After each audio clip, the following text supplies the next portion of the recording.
You all have been studied about five kingdoms given by R.H. Whittaker.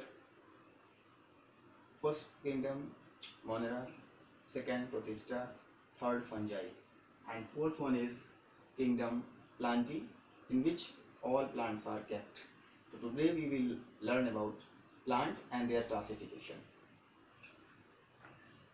There are certain bases on which plants are divided, such as plants which do not have differentiated plant body, means plant body is not divided into true roots, stem and leaves. And there are certain plants which have fully differentiated body, they have differentiated plant body. The plants which do not have differentiated body, where true roots and stems and leaves are not present, such plants are grouped in division Thallophyta, or it is also called LG. And another, where plant have a differentiated plant body, they are further divided into two groups on the basis of presence and absence of vascular bundles. Plants without specialized vascular tissues, means conducting tissues, and plant with vascular tissues.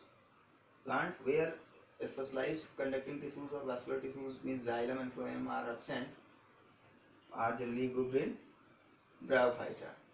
They are also called amphibians of plant kingdom.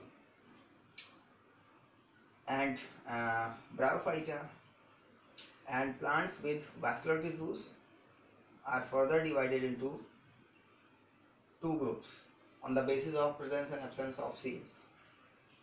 Okay. Do not produce seeds group is called cryptogamy, and another where seeds are produced, such plants are grouped in phanerogamy.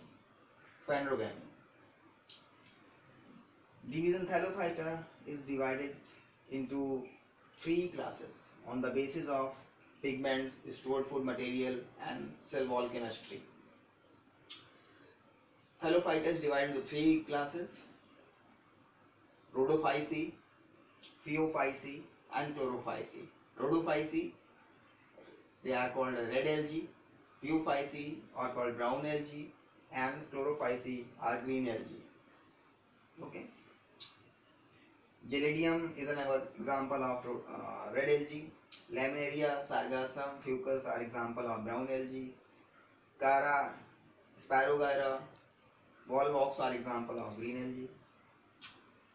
Bryophyta is further divided into two types: liverworts and mosses. Liverworts generally have thyroid body. They are certain examples are Markensia, Rixia, and mosses have some differentiated body.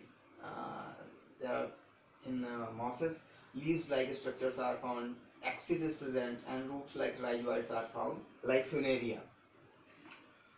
The plants with vascular tissues, cryptogamy, तो जहाँ पर vascular tissues होते हैं, conducting tissues होते हैं, ऐसे plants को divide किया गया है दो ग्रुप में: pteridophytes, okay, and spermatophytes. Spermatophytes means seeds bearing plants. So cryptogamy, pteridophytes. So pteridophytes are the first vascular plants. First vascular plants are pteridophytes. यहाँ पर सबसे पहले vascular bundles डेवलप हुए, और ये फर्स्ट टेरेस्ट्रियल प्लांट्स भी हैं pteridophytes, जहाँ पर seeds produce होते हैं. They are called, such plants are called phanerogams, and phanerogams are further divided into two groups where seeds are naked, they are not enclosed within the ovary wall, and in plants where seeds, those plants which bear seeds and seeds always present inside the fruits. The seeds were naked, they are not enclosed inside the ovule or ovary wall, are generally grouped in gymnosperm.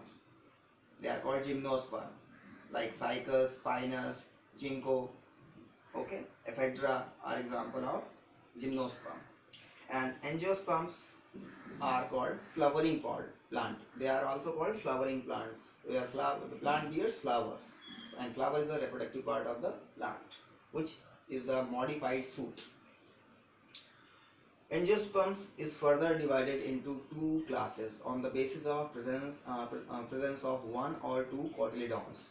If one cotyledon is present in the seed, they are grouped in monocots like wheat, rice, maize. All cereals are monocots, and the plants where seeds bears two cotyledons are called dicots. Generally, all beans, pulses are dicots. This is all about the plant kingdom.